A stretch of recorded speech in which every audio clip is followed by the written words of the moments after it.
सातत्याने रोज सकाळी उठून संजय राजाराम राऊतची एक सवय झालेली आहे की देशाची आदरणीय पंतप्रधानांवर बोललं तर दिवसभरामध्ये बातम्यांमध्ये राहायला मिळतं. पण आता अशी अवस्था झालेली आहे की सामान्य नागरिक तो सोडा, ह्यांच्या सकाळच्या पत्रकार परिषदेमुळे महाविकास आघाडीतले असंख्य नेते, घटक दळ हळूहळू कमी होत चाललेले आहेत. अजितदादा बाजूला गेले, अशोक चव्हाण साहेब बाजूला गेले, प्रकाश आंबेडकर काय ह्यांच्याबरोबर युती करायला, आघाडी करायला तयार दिसत नाहीये. म्हणून हे जे काय बोलतायत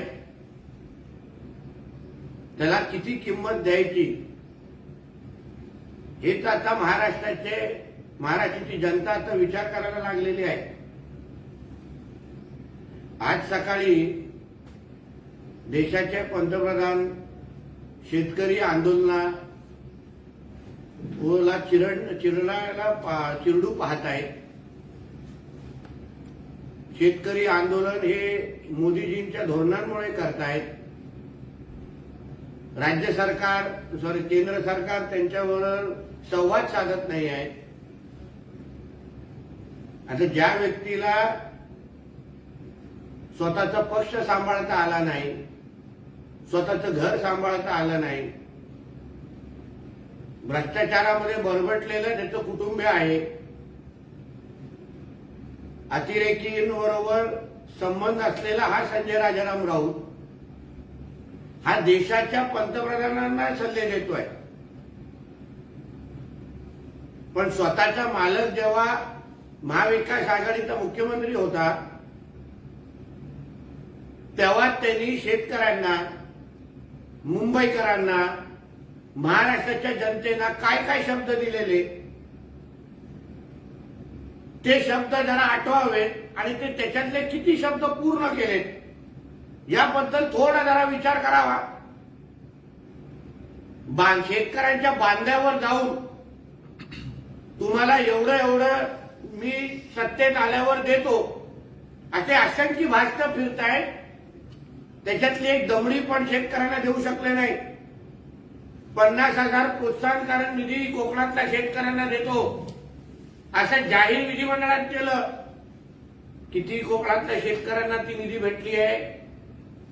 मुंबईकरांना सत्तेमध्ये आल्यावर असंख्य सवलती देतो, त्याच्यातला एक निर्णय हे घेऊ शकले नाही सत्तेमध्ये आल्यानंतर. आणि हे आम्हाला कॉन्ट्रॅक्ट म्हणजे डोनेशन, कॉन्ट्रॅक्टरांकडून डोनेशन असो आणि डोनेशनची भाषा हे काढतात. अहो मुंबईमध्ये, दिल्लीमध्ये येण्याचं सोडा, बोलतात राजधानी काय यांच्या बापाची आहे.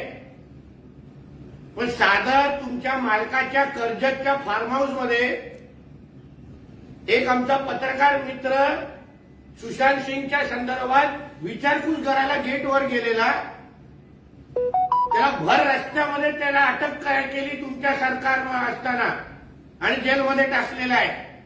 स्वतःच्या मालकाच्या कर्जतच्या फार्म हाऊसच्या मध्ये जात असताना. आणि हे आम्हा लोकांना सल्ले देतात. पहिलं तुमचं महाविकास आघाडीचं काय होतंय बघा.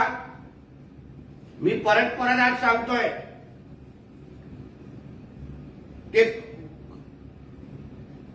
उबाटा, शरद पवार गट हे काँग्रेसला बाहेर कसं सोडायचं, ठेवायचं यासाठी ह्यांच्या गुप्त बैठका सुरू आहेत. एका शरद पवार गटाच्या मोठ्या नेत्याच्या घरी या बैठका सुरू आहेत.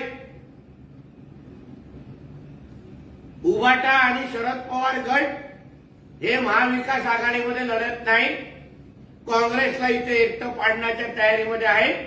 आणि ते येणाऱ्या दिवसामध्ये तुम्हाला दिसेल.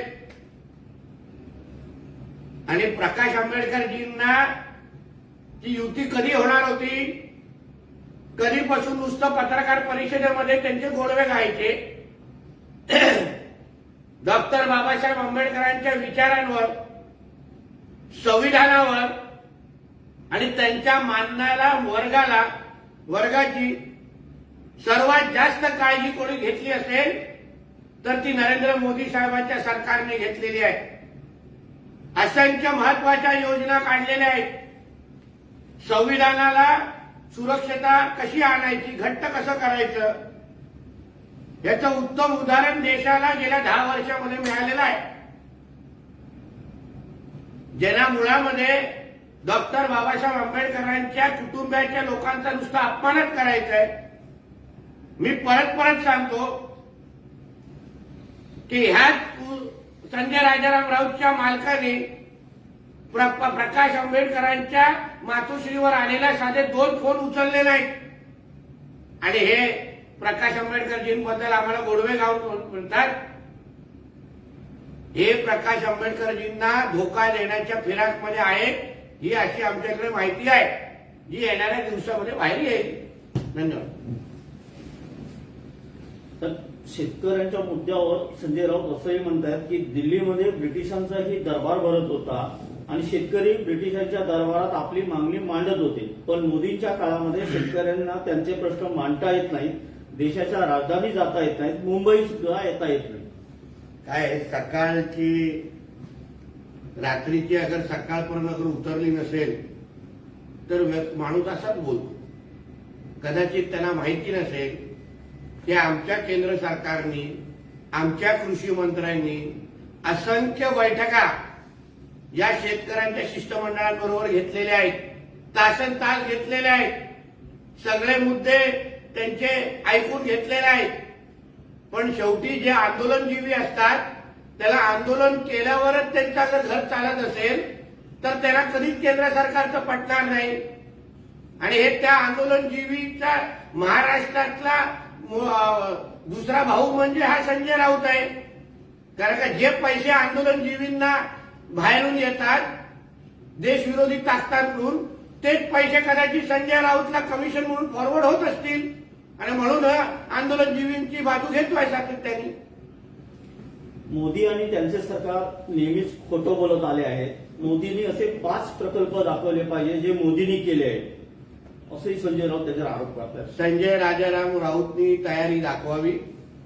मी स्वतः त्यांचे फ्लाईटचे तिकीट काढतो, त्यांच्या मुलाला माझ्याबरोबर फिरवतो आणि 5 नाही, मोदीजींनी देशभरामध्ये सुरू केलेले 50 प्रकल्प मी स्वतः संजय राजाराम राऊतला दाखवून द्यायला तयार आहे. त्यांच्या प्रवासाचा सगळा खर्च माझा, राहण्याचा सगळा खर्च माझा. आणि मग ते 50 प्रकल्प बघितल्यानंतर त्यांनी पत्रकार परिषदेमध्ये हे स्वीकारावं की मोदीजी है तो मुमकिन है, माझं आव्हान स्वीकारायला तयार आहेत का, याचं उत्तर त्यांनी मला द्यावं. मी तयार बसलोय. हायकोर्ट आणि सुप्रीम कोर्टाचे न्यायमूर्ती राजीनामा देऊन कुठल्या तरी पक्षात जात आहेत. याचा अर्थ आपण ज्या खुर्चीत बसला होता त्या खुर्चीत बसून तुम्ही न्याय करत नव्हता तर एका पक्षाचं काम करत होतात, असं संजय राऊत म्हणतात. म्हणजे संजय राजाराम राऊतला आठवण करून देईन, तुमचा मालक उद्धवजी ठाकरे हे जेव्हा मुख्यमंत्री होते तेव्हा मुख्यमंत्री म्हणून ते मुंबई हायकोर्टामध्ये जाऊन त्यांनी मीटिंग केली होती. म्हणजे हे तोच अर्थ काढायचा का देशाच्या ज्युडिशरीला, न्याय व्यवस्थेवर अशा पद्धतीने अविश्वास दाखवणं हे अतिशय चुकीची बाब आहे. हे अर्बन नक्षलाचे चिन्ह आहेत. अशाच पद्धतीची भूमिका अर्बन नक्षल घेतात. म्हणून मी वारंवार बोलतोय, संजय राजाराम राऊत हा अर्बन नक्षल आहे का, ह्याच्या पद्धतीचा तपास आज नाही तर उद्या झाला पाहिजे. देशाच्या न्याय व्यवस्थेवर कोणीही अशा विषयी टिप्पणी करू नये. शेवटी ती एक जबाबदार वर्ग आहे आणि स्वतःचा निर्णय घेण्याचा त्याला अधिकार आहे. डॉक्टर बाबासाहेब आंबेडकर यांची विचारधारा आणि त्यांनी निर्माण केलेले संविधान हे पायदळी तुडवण्याचे काम सुरू आहे. संविधान तुडवणाऱ्याचे पाय खेचून त्यांना खाली पडण्याची प्रकाश आंबेडकरांची भूमिका आहे, त्यामुळे ते आमच्यासोबत येतील. हे आता फक्त पत्रकार परिषदेमध्ये चॉकलेट देण्याचं काम करतात आणि इलू इलू म्हणण्याचं काम करतात. वैयक्तिक दृष्टिकोनातून प्रकाश आंबेडकरांनी फोन उचलायचे नाही. मातोश्रीवर त्यांनी फोन करत बसायचं आणि ह्यांच्या मालकांनी फोनच घ्यायचे नाही आणि फक्त कॅमेराच्या समोर त्यांना इलू इलू म्हणून उपयोग नाही. आंबेडकरांच्या कुटुंबाला खऱ्या अर्थाने सन्मान करायचा असेल तर देऊन टाका त्यांना 12 जागा. डॉक्टर बाबासाहेब आंबेडकरांचे तुम्ही एवढे अनुयायी आहेत ना, तर मग त्यांच्यावर चर्चेला कशाला बसताय? तुमची हिंमत असेल, तुम्ही खरं डॉक्टर बाबासाहेब आंबेडकरांना मान सन्मान करत असाल तर आजच्या आज प्रकाश आंबेडकरांच्या पक्षाला 12 जागा जाहीर करून टाका. त्याला आम्हालाही बघायचंय की तुम्ही किती बाबासाहेबांचे अनुयायी आहात. भाजपची लोकसभेच्या उमेदवारांची पहिली यादी जाहीर झाली. त्यावर टीका करताना संजय राऊत असं म्हणतात की कृपाशंकर सिंग, पवन सिंग यांचं नाव येऊ शकतं, मात्र महाराष्ट्रातून नितीन गडकरींचं नाव पहिल्या यादीत न येणं हा त्यांचा अपमान आहे. दुसऱ्यांच्या घरातल्या बारशांमध्ये जाऊन वडापाव खाणं ही आता संजय राऊतची जुनी सवय झालेली आहे. तुमच्या घरामध्ये काय जळतंय, तुमच्या महाविकास आघाडीचं काय होतंय, तुमच्या इंडिया अलायन्सचे अस्तित्व राहिलं आहे की नाही, तुझ्या उभाट्याला किती लोक किती सीट भेटतायत. आणि नितीन गडकरी साहेबांचं सोडा, तुम्ही मनोहर जोशींचा जिवंत असताना त्यांना कसा अपमान केला, डाकेंची काय अवस्था करून ठेवलेली आहे. मी अशी 100 तरी जुन्या शिवसैनिकांची यादी देऊ शकतो ज्यांच्याकडे उद्धव ठाकरेजी आज झुंकून पण बघत नाहीत. म्हणून नितीन गडकरींची चिंता सोडा. नितीन गडकरीजी हे एक मजबूत माणूस आहे, पक्षासाठी आणि संघ विचारावर चालणारा माणूस आहे. तुमच्यासारखा लाचार नाहीये, हे तुम्ही लक्षात ठेवा. उद्धव ठाकरे यांनी भाजपवर एक टीका केली आहे. भाजपने 10 वर्षात 8,000 कोटी कुठून आले, जे काँग्रेसला जमलं नाही ते भाजपने करून दाखवलं आहे. त्याचबरोबर मोदींवर त्यांनी प्रहार केलाय की मोदी समुद्राच्या तळाशी जाऊ शकतात पण मणिपूरला जात नाही. मग आम्ही उद्धवजी ठाकरेंना हे विचारायचं का की श्रीधर पाटणकरांकडे 2.5 वर्षामध्ये आम्ही ऐकले 10,000 कोटी आलेले, ते कुठून आले, त्याचा काय सोर्स आहे? श्रीधर पाटणकर असा काय मोठा व्यवसाय करतात त्याच्यामुळे त्यांच्याकडे 10,000 कोटीपेक्षाही जास्त पैसा आला असा मी ऐकतोय. आणि मोदीजी हे द्वारकाधीशच्या तळापर्यंत जाऊन म्हणजे तिथे त्यांनी पूजा केली, अर्चना केली, एक वेगळा संदेश त्या निमित्ताने त्यांनी दिला. पण मी उद्धवजींना विचारतो, मोदीजी निश्चित पद्धतीने मणिपूरला जाऊन भेट देतील, पण उद्धवजी ठाकरे कधी दिशा साल्यांच्या आई वडिलांना भेटायला जाणार आहेत का? कधी सुशांत सिंगच्या वडिलांना जाऊन त्यांच्याबरोबर जाऊन बसणार आहेत का? ह्याचं उत्तर पहिले द्यावं. म्हणून मोदीजी मणिपूरला नक्की जातील, पण उद्धवजी दिशा साल्यांच्या घरी जाऊन आई वडिलांची भेट घेणार आहेत का, याच्या प्रश्नाची उत्तर तिने आम्हाला द्यावं. पण जरांगे पाटलांनी आता एक वक्तव्य असं केलं आहे की मी नेत्याला बोललो आणि पक्षाला बोललो तर तिथे सर्व मराठा नेते जे आहेत ते तुटून पडले आहेत. तुम्हाला मराठ्यांनी निवडून आणलं आहे, तुमच्या नेत्यासकट तुमचा टांगा उलटा करू. असं आहे की आता जरांगे पाटलांना मराठा समाज पण हा गांभीर्याने घेत नाही. मराठा समाजामध्येही त्यांचा फार मोठा विरोध व्हायला लागलेला आहे. कारण का जरांगे पाटील हे आता मराठा समाजाच्या बद्दल कमी आणि राजकारण जास्त करायला लागलेले आहे. म्हणून जरांगे पाटील आता काय बोलतात याला जास्त आता आम्ही कोणच लक्ष देत नाही. फडणवीस आम्हाला हरवायला निघाले पण मी हरणार नाही असं जरांगे पाटील म्हणतात. मराठा समाजाला आतापर्यंत जिंकून देण्याची भूमिका मराठा आरक्षण इतिहासामध्ये ज्या व्यक्तीच्या सरकारमध्ये मिळालं आणि टिकलं त्याचं नाव देवेंद्र फडणवीस आहे. म्हणून मराठा समाजाला जो मान सन्मान मिळवून दिला, जो कधी पवार साहेबांना जमला नाही, तो फक्त ना फक्त देवेंद्र फडणवीसांनीच मिळवून दिला. ह्या गोष्टीची नोंद जरांगे पाटलांनी करावं आणि चांगल्याला चांगलं म्हणावं, कारण त्यालाच माणुसकीचा धर्म म्हणतो. तर रत्नागिरी सिंधुदुर्ग लोकसभा भाजपकडून केंद्रीय मंत्री नारायण राणे निवडणूक लढवणार अशी एक चर्चा सुरू आहे. मला त्याच वेळेला विनायक राऊत यांनी असं म्हटलंय की राणे निवडूनच उभे राहू दे मग बघू असं बोलून झाल्यानंतर काल त्यांनी अंगणेवाडीमध्ये एक स्टेटमेंट केलंय की आपण अंगणेवाडीच्या देवीला साकडं घातलंय की नारायण राणे उभेच राहू दे. आता विनायक राऊताला पडण्याची एवढी अगर घाई लागली असेल तर ते देवीकडे जाऊन अगर साकडं घात असेल तर आता मला घरीच जायचं आहे, आता इकडचे लोक काय मला स्वीकारत नाही, मी रत्नागिरी सिंधुदुर्गाचा विकास करू शकलो नाही 10 वर्ष आणि एवढी त्याला घाई झाली की त्यांनी देवीकडे जाऊन साकडं घालत असेल ना तर त्यांनी बॅग भरून ठेवावं. फक्त 60 दिवसापर्यंत तुम्हाला फक्त सिंधुदुर्ग रत्नागिरी बघायचं आहे, मग वाकोल्याच्या घरी बसून तुम्हाला सुपाऱ्या फोडायची आहे.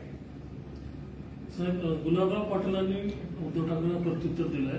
अब की बार भाजप तडीपार असं म्हटलं, कोणी तडीपार होत नाही. आयुष्यभर काँग्रेस आपल्याला जवळ करत नव्हतं, आता राष्ट्रवादी समाजवादी यांना घेऊन तुम्ही तडीपार करणार आहात का? कमीत कमी भगव्याची तरी लाच ठेवा. गुलाबराव पाटील जे बोलले ते बरोबरच बोलले, पण भाजप तडीपार होण्याच्या अगोदर उद्धव ठाकरेंचा मुलगा आता लवकरच तडीपार होणार आहे, म्हणूनच आईला घेऊन इकडे तिकडे फिरतोय की मला वाचवा, माझ्या मुलाला वाचवा. कारण का आता तडीपार होण्याचे दिवस आलेले आहेत आदित्य ठाकरेचे, म्हणून भाजपला तडीपार करण्याचं उद्धव ठाकरेचं स्वप्न फार जुनं आहे. आता मुलाला फक्त पहिलं तडीपारावर वाचव, मग आमचा विचार कर.